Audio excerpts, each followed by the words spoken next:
Using the growing colony of Hispaniola as a base, Spanish conquistadors, or conquerors, spread out through the Americas. They sailed north to Florida.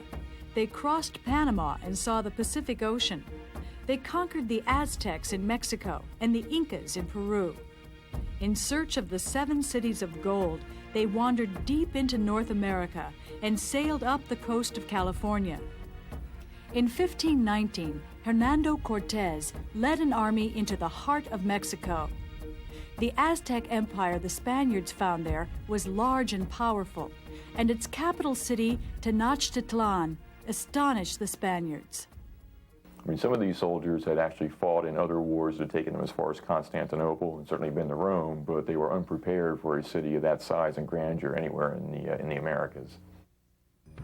At first, the Aztec leader Montezuma welcomed Cortés and his men. But after Spanish soldiers attacked worshippers at a religious ceremony, the Aztecs fought back.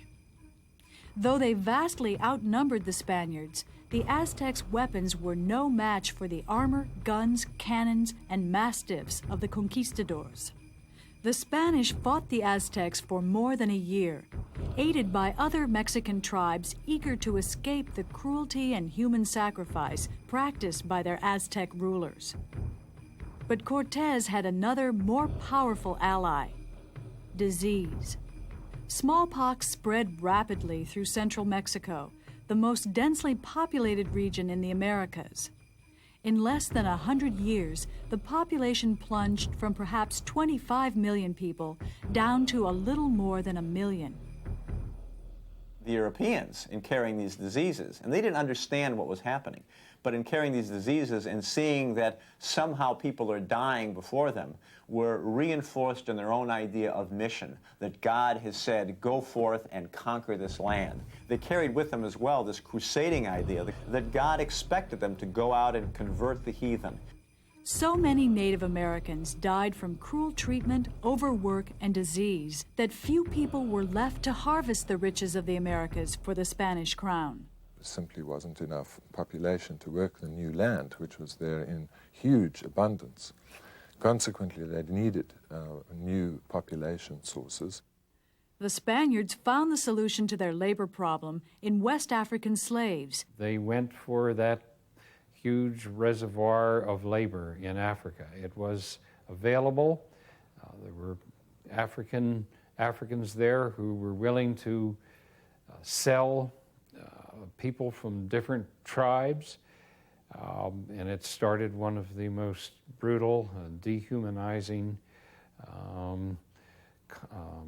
commerce in the world, this dealing in human flesh.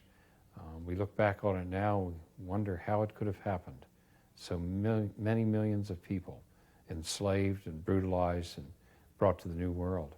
By the 1520s, the Spaniards had also discovered that the American tropics were an ideal climate for the growing of the substance that Europeans craved more than anything else: sugar.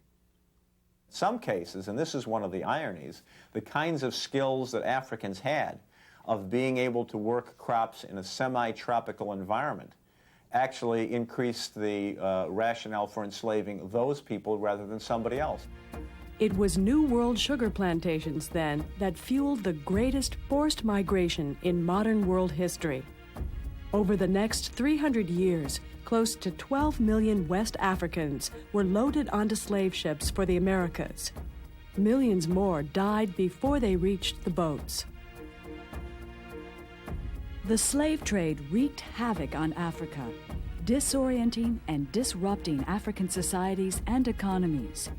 In addition to the loss of millions, the trade in slaves led to the emergence of great slave trading kingdoms like Dahomey and Ashanti, which waged war to capture men and women for sale to the Europeans. The majority of slaves exported from Africa were sent across the Atlantic Ocean, where they wound up on plantations in either Brazil or in the Caribbean. In the Americas, Africans struggled to adapt to life under slavery. Torn from their homes in Africa, they tried to preserve their languages, religions, customs, and traditions. Africans, Europeans, and Native Americans all borrowed from each other, creating new cultures in the Americas.